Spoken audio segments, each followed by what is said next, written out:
everyone, you're welcome to Addi's Chat. My name is Adiola. Most people call me Addy. It's another day. It's not Friday again it's not Friday, but it's another day again. Really, I just thought I would do another video in addition to the one I put out yesterday about the guy that granted an interview and talked about Nigerian students.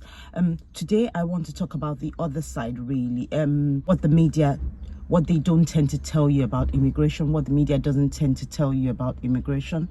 I thought I'll do that really quickly this morning, because all they do is they go out and say, oh, immigration, we've got so many people in the country, so many people have brought their dependent make up to half of the people. There's 60,000, 1/5 has been given of student visa has been given to Nigerians. The Indians are the most, Chinese are this is just that's just all they talk about. They tend not to talk about the other side of the immigration, which what the government at that time has succeeded in taking from these people that are coming.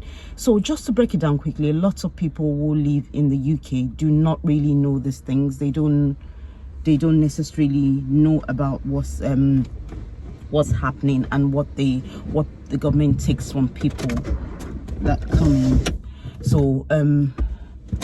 So it's not their fault. A lot of people a lot of people don't know at all. If you're not involved with what's going on with immigration, you don't know how much people pay, you don't know what stress they're going through, you don't know what their problems are.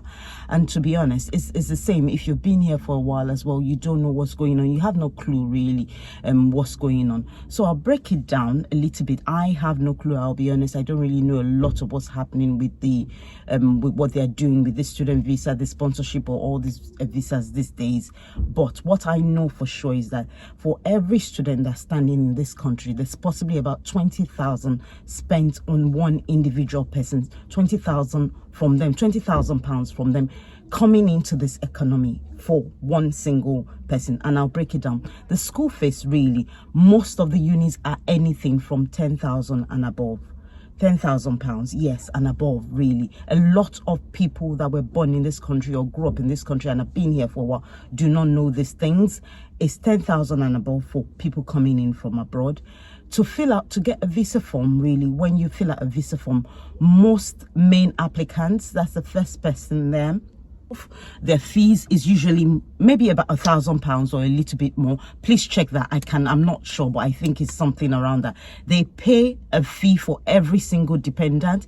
Even if it's a baby, they pay a fee for them. Really, it cannot be less than £350. The fee they pay for them. For every person that comes in, they pay a surcharge, which is an amount that's calculated for every year. I think maybe it's about £300 for every single year. So each single person, so if they have 4 dependents, they have paid that amount for every single person as well, really. So think about that. And one thing that actually is quite shocking that I came across recently was that landlords are now saying to them to pay 6 months in advance for rent, 6 months in advance when they just come into the country, and they are paying it. I don't understand why. It's never happened in this country. If you ask anybody like myself or anybody, if you ask them to pay 6 months in advance, for rent, nobody's going to pay. Anybody that lives there will not pay. They will think, are you joking, really? Are you out of your mind to be asking for 6 months in advance rent? But this is what they're doing, and people are paying it. People shouldn't really be paying it, because I don't think, honestly, it's not right to ask anybody to pay for 6 months in advance. What are the guarantees that they will live in that property for 6 months, or they would like it? But these are the things that have been forced into. A lot of them, when they come in newly, their kids don't go to school for a couple of months because the resources are not enough, really, and the schools are not allocated as quickly as they should be. So the kids end up missing out about 2 months, really not being in education. Good parents will follow up, but most parents is really difficult, and they can't follow up. But I guess what I'm saying in essence is that when we're talking about immigration, really, we should always talk about what we are getting from them as well. Each student, as I said, cannot be less than £20,000 coming in. £20,000 times 65 people, it's a lot of money. Is a lot of money. So when we're raving and raging and saying people are here, really, think about it properly. think about it. Nobody in this country can afford really, if you, most people, they can afford it, most people have it in their savings, but you are not going to ask most people in this country to pay six months in advance for rent or for mortgage. Nobody is going to do it. It really, it's not going to fly with anybody. But these things, boundaries are tested with migrants because they don't really know what's going on. A lot of them as well, they have been duped because they're trying to come into this country. And the thing with that visa form is, if they refuse them, they don't really get they don't get the money back. A lot of them pay for solicitors, which could be in the range of £1,000 to £3,000. There's so many things involved with this stupid process, really, that the media doesn't shine a light on. To balance the conversation, it would be nice for this main media to actually shine a light on migrants as well and talk about their journey, their story, really. A lot of them, and as they're crying, oh, dependent. There are loads of us really that don't have a lot of dependents. There are loads for myself, really. I've been here years and years. I only have one dependent, really. I've got siblings. I've got siblings that have been here in their own rights, really, as well. There are loads of us that don't have up to 4 children. I know there's loads of us that have 4 children, but there are those that don't have up to 4 children, really.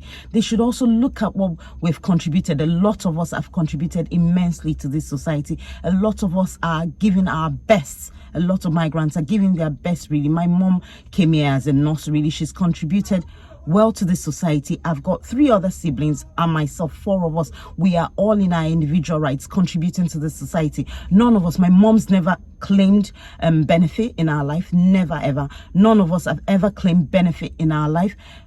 So sometimes these conversations are just really totally idiotic when they have these conversations about what migrants are taking. There are loads of all these people that have come in for the first 5 years. A lot of them will never be able to claim any benefit, and a lot of them will be working. There will be people that are working full-time. They will never in their life claim benefit. At the minute that they've come in, they're not entitled to anything at all. They're not entitled to any benefit. But it's just to talk about this immigration, I feel that we need to have a balanced approach. We need to talk about them coming in, and then we need to talk about what it is, what their coming in entails, when one person stands here, what they do. The average person that comes in works really hard. They're not entitled to anything. Anything that they get, they have worked for. They pay and contribute into the system, really.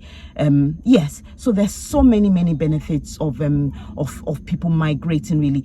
If there wasn't any, this country would not have ever opened the door or have the option for migrants to come in. There's no way a country like this can function without migrants. There's no way a country, it's just impossible. But to finish it off, the most important thing really is that our continent, Africa, we need to look at developing that continent. We need to make sure that that continent is good, is up to par, really, because then we won't be having these conversations. We will be able to go anywhere we want to go on the same platform. I look forward to, and I pray and hope in my lifetime, people from my continent, Africa, will be able to travel the world, really, without a visa. In my lifetime, I hope and pray. I am taking small steps in my own way to make sure that things work out, really. So I think that's where the conversation is. As an African, really, wherever you are, take those small steps, really, to make sure that we just push this continent forward. The narrative they want to paint about us, we don't paint it. We put out our best side, because a lot of us are actually good. A lot of us are amazing at what we do. A lot of us are honest people. We put out that side and we keep going. And very soon, very soon, our continent too will be on the same level, and will be a place that most people will want to come to as well. Anyway, that's another rant. That's my rant today. yes, I'll see you all very soon. I might still put out the video on Friday, I might not. It's a lot of video, too many videos going out, so I might just hold back on the one on Friday and then we'll do it next week. But thank you so much. If you haven't subscribed, please subscribe, please like, please share, really. Yes, interact in the comment section. Let me see, let me just hear what you, not see, I can see you. Let me just hear what you think, really. Yes, but that's it, really. Thank you. See you soon. Bye. God bless you.